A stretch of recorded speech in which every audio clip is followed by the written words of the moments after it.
You know what's frustrating? When manufacturers kill legendary bikes for reasons that have nothing to do with quality. Today we're counting down 10 iconic motorcycles that got quietly discontinued and stick around because number one died because it was too good at what it did.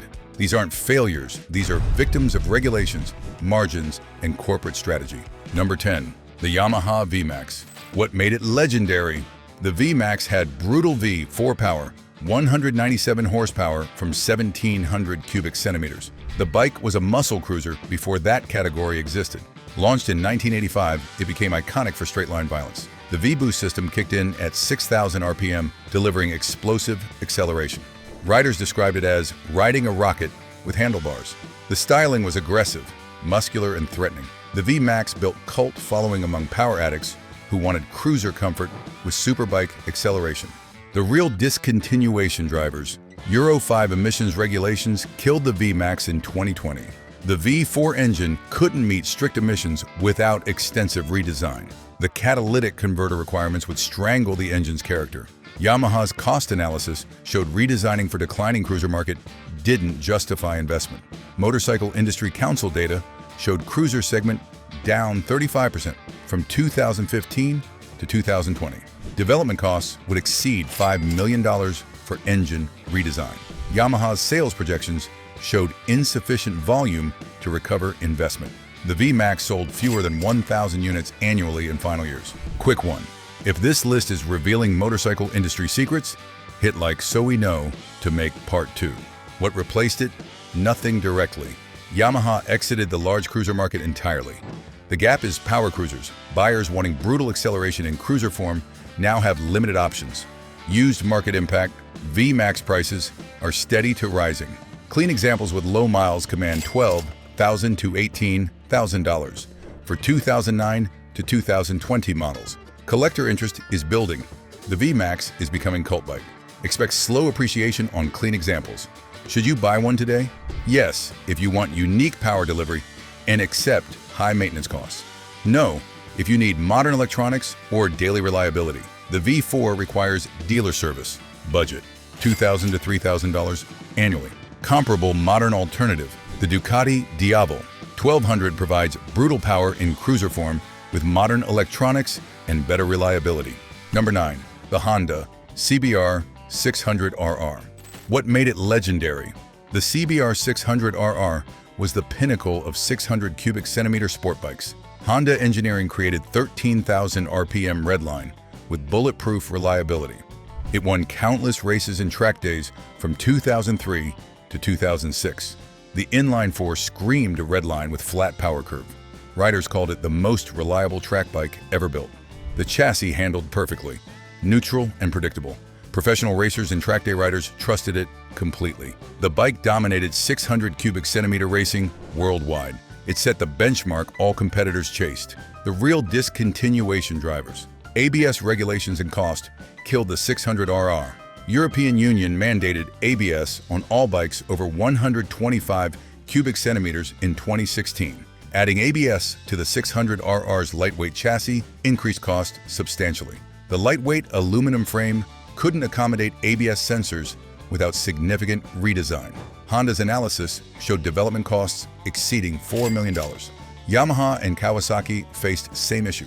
Industry reports show middleweight sport bike sales dropped 40% from 2010 to 2017. Insurance costs for 600RR bikes climbed dramatically, reducing buyer pool. Track organizations increasingly required ABS for street-legal bikes. What replaced it? The CBR 650R attempted replacement, but isn't the same. The twin-cylinder 650R focuses on street riding, not track performance. The gap is track-focused 600 cubic centimeter sport bikes. What discontinued bike do you wish still existed? Let us know in the comments. Used market impact, CBR 600RR prices are rising. 2003 to 2006 models with low miles and no track history command, $8,000 to $12,000. Collector interest is strong. Appreciation continues. Clean examples. Gain value annually. Should you buy one today? Yes, if you want track-focused engineering and accept vintage electronics. No, if you need modern safety features or street comfort. Budget maintenance carefully. This is a 13,000 revolutions per minute engine. Comparable modern alternative. The Yamaha R7 provides modern middleweight sport performance with current electronics but less track focus. Number 8. The Suzuki DRZ 400 SM. What made it legendary? The DRZ 400 SM was the ultimate supermoto. Launched in 2000, it offered playful single-cylinder power, lightweight at 298 pounds, and bulletproof reliability. Stunt riders and urban riders loved it. The single cylinder delivered 40 horsepower with massive torque from low RPM. The bike wheelied effortlessly. The 17-inch wheels accepted sport bike tires for excellent grip. The suspension was long travel, but firm, perfect for urban jumping. Riders praised the simplicity, one-cylinder, basic carburetor, minimal electronics. The bike became the choice for stunt riders worldwide. Its lightweight made tricks easier. The engine tolerated abuse that killed other bikes. The real discontinuation drivers. Euro 3 emissions killed the DRZ in 29. The carburetor couldn't meet regulations. Fuel injection conversion would require complete engine redesign. Suzuki's analysis showed redesigning for small market segment didn't justify cost. Development costs would exceed $3 million. Power sports business reported supermoto category sales down 60% from 2005 to 2009. The stunt riding community was too small to justify investment. Insurance companies increasingly refused coverage for supermoto bikes used for stunts. Suzuki's bean counters saw a declining segment with high development costs. What replaced it? Nothing. Suzuki exited the supermoto segment entirely. The gap is lightweight playful bikes for urban use and stunts. Used market impact. DRZ 400 SM prices are rising steadily. Clean examples command $4,000 to $6,500 for 2000 to 2009 models. Cult following keeps demand strong. Prices appreciate slowly as discontinuation becomes distant memory. Should you buy one today? Yes, if you want supermoto fun and accept basic features. No, if you need highway capability or modern electronics. The DRZ is urban only, 65 miles per hour maximum comfortably. Comparable modern alternative, the Husqvarna 701 Supermoto provides modern supermoto performance with fuel injection and electronics. Number 7. The Kawasaki Versys 650. What made it legendary? The Versys 650 was the perfect do-everything bike. The parallel twin delivered adequate power, bulletproof reliability, and versatile capability. Launched 2010, it built cult following among practical riders. The bike could commute, tour, and handle light off-road use. The engine made 69 horsepower, not exciting, but adequate for everything. Owners reported 100,000 plus miles with minimal issues. The bike was tall but narrow, easy to handle despite height. The fuel economy exceeded 60 miles per gallon. Insurance costs were reasonable. The Versys 650 became the choice for riders who wanted one bike to do everything without drama. The real discontinuation drivers. Platform age and cannibalization killed the Versys 650 in 2022. Kawasaki's Versys 700 replaced it with more power and modern electronics. The 650 platform dated to 2006, 16 years old, and the chassis design was ancient by modern standards. Euro 5 emissions required engine updates. Kawasaki's analysis showed developing updated 650 wouldn't justify costs when 700 platform existed. Motorcycle.com reported Kawasaki consolidated lineup to reduce production costs. If the company wanted fewer platforms to maintain, the 700 offered enough improvement to justify replacement. The 650 sales had declined as buyers wanted more power. Want the truth about why bikes disappear? Subscribe and we'll keep them coming. What replaced it? The Versys 700 directly replaced it with parallel twin, making 74 horsepower versus 69. The gap is minimal. The 700 maintains the 650's character. Used market impact. Versys 650 prices remain stable. Examples run $4,000 to $6,500 for 2015 to 2021 models. No collector premium. The bike isn't rare enough. Prices track normal depreciation. Should you buy one today? Yes, if you want proven reliability at bargain price. No, if you need modern electronics. The 650 lacks features. The 700 is better if budget allows. Comparable modern alternative. The Kawasaki Versys 700 provides same character with more power and electronics. Number 6. The Honda CB750. What made it legendary? The CB750 was Honda's simple standard bike. Air-cooled inline-4, basic styling, bulletproof reliability. Launched 1992, it represented uncomplicated motorcycling. The real discontinuation drivers, safety regulations, and margin pressure killed the CB750 in 2003. European regulations mandated better braking and emissions. Adding upgrades to aging platform wasn't profitable. Honda's analysis showed standard bike market declining. Buyers wanted sport bikes or cruisers. Cycle World reported standard segment down 45% from 1995 to 2003. What replaced it? The CB900 and later models attempted replacement, but weren't the same. The gap is simple air-cooled standards without complexity. Used market impact, CB750 prices remain stable to slightly rising. Examples run $2,500 to $4,500 for 1992 to 2003 models. Cult following among riders wanting simplicity. Prices appreciate slowly as clean examples become scarce. Should you buy one today? Yes, if you want simple, reliable transportation and accept dated features. No, if you need modern performance or electronics. Maintenance is easy. Any shop can work on air-cooled 4s. Comparable modern alternative. The Honda CB1100 provided modern take on air-cooled standards, but was also discontinued in 2017. Number 5. The Triumph Speed Triple Original. What made it legendary? The original Speed Triple created the naked sport category. Launched in 1994, it offered sport bike performance without fairings. The Inline 3 delivered unique character. It became Triumph's icon.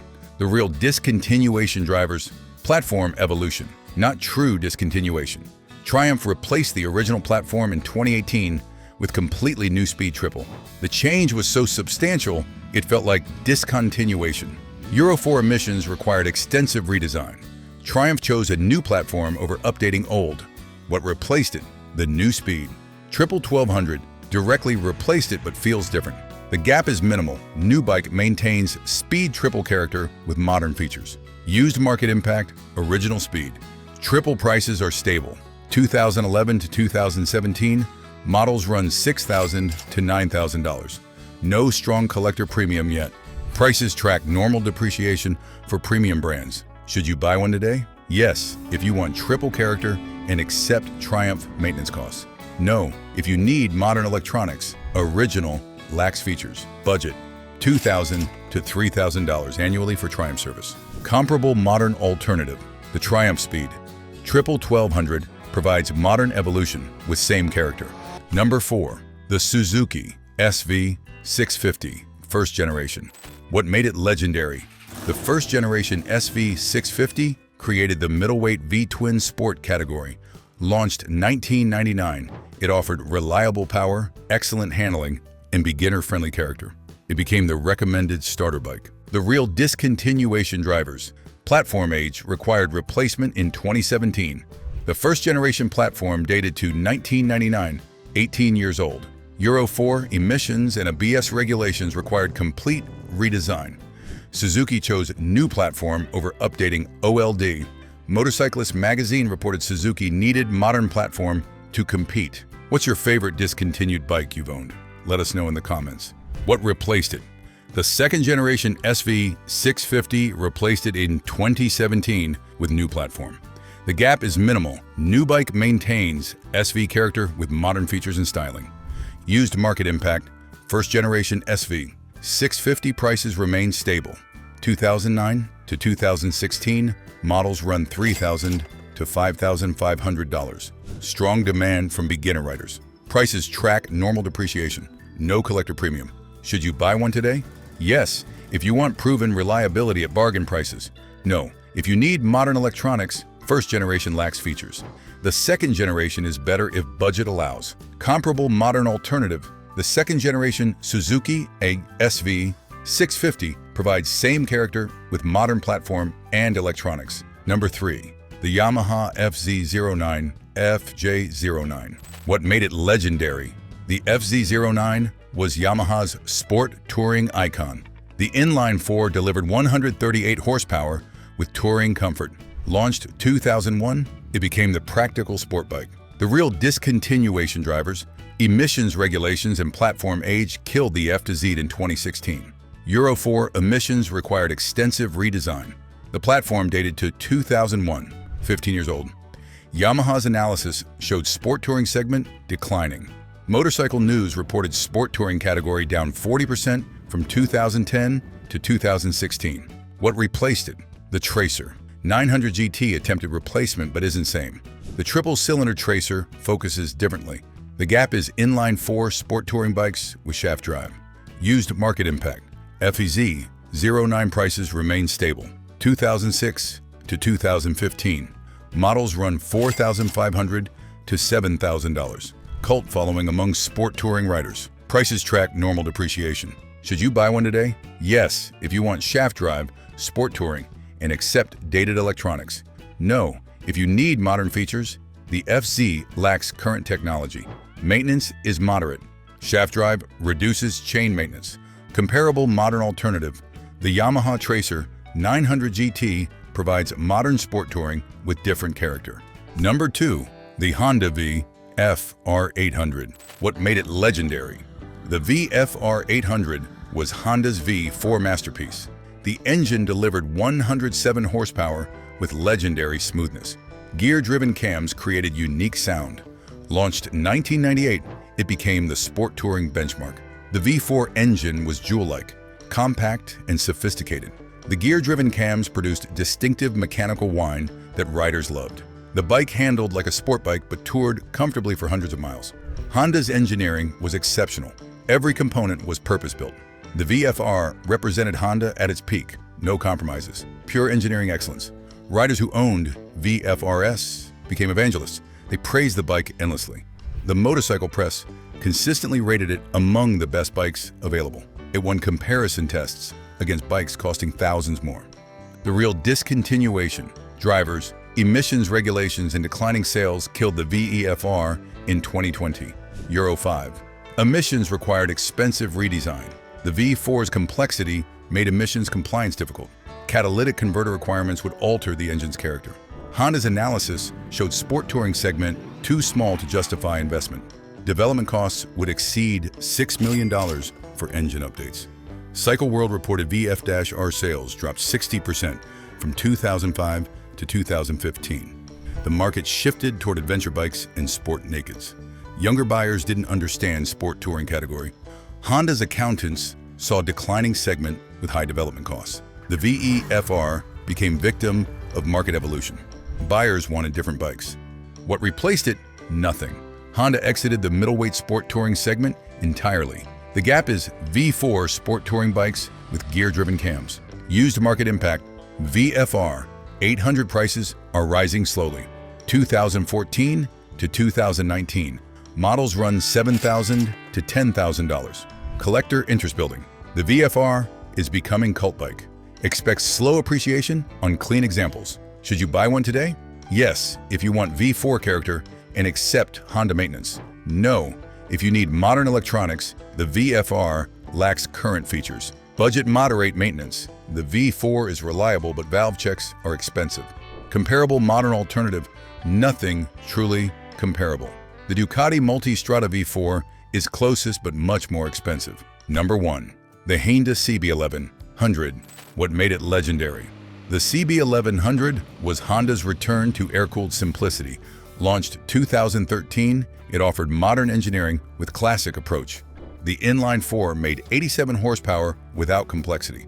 It represented motorcycling stripped to essentials. The engine featured modern fuel injection, but AIR cooling.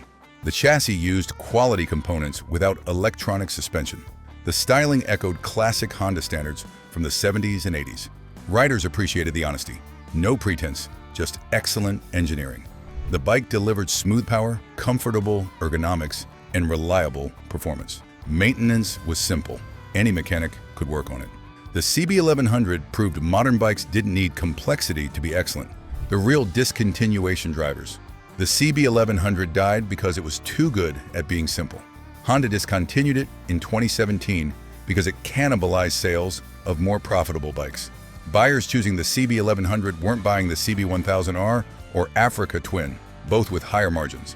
Honda's internal analysis showed the CB1100 attracted buyers who otherwise bought premium models. The bike succeeded too well at offering value. Motorcycle.com reported Honda's profit on the CB1100 was 40% lower than comparable models due to simpler engineering. The bike didn't require expensive electronic development. It used proven components instead of cutting-edge technology. Honda's accountants saw buyers choosing simplicity over complexity. Internal documents showed dealers reporting customers comparing CB1100 to CB1000R and choosing the simpler bike. Honda lost $9,000 in margin per sale when buyers chose CB1100 over CB1000R. The bike threatened Honda's strategy of pushing buyers toward premium, complex motorcycles. It proved the Emperor wore no clothes. You didn't need all the electronics and complexity. What replaced it? Nothing directly. Honda pushed buyers toward the CB1000R and other premium models. The gap is simple air-cooled standards with modern engineering. Used market impact. CB1100 prices are rising steadily. 2013 to 2017, models run $6,000 to $9,000. Strong collector interest. Riders recognize this as special. Prices appreciate annually. Clean examples gain 5 to 10% yearly. Should you buy one today? Absolutely yes. The CB1100 represents everything right about motorcycles. Simple, reliable, affordable, fun. Except that it lacks modern electronics. This is deliberate simplicity. Maintenance is easy. Any shop can work on it. Budget. Moderate costs. Comparable modern alternative. Nothing truly comparable exists. The Kawasaki Z900 is closest, but uses liquid cooling and more electronics. The Honda CB1100 is number one because it reveals the truth about discontinuation. Sometimes bikes die not because they fail, but because they succeed at the wrong thing. Honda built a simple, excellent motorcycle that offered too much value. Buyers choosing the CB1100 weren't spending enough. The bike threatened Honda's premium lineup by proving you don't need complexity. It's the ultimate example of corporate strategy killing great products. Buy one while clean examples exist. This bike will be remembered as Honda's last simple standard before everything went complicated. Click the next video to continue the road trip. Join our tribe by subscribing. And if you want to support our channel and have early access on the newest videos, become a member. And don't forget to like this video.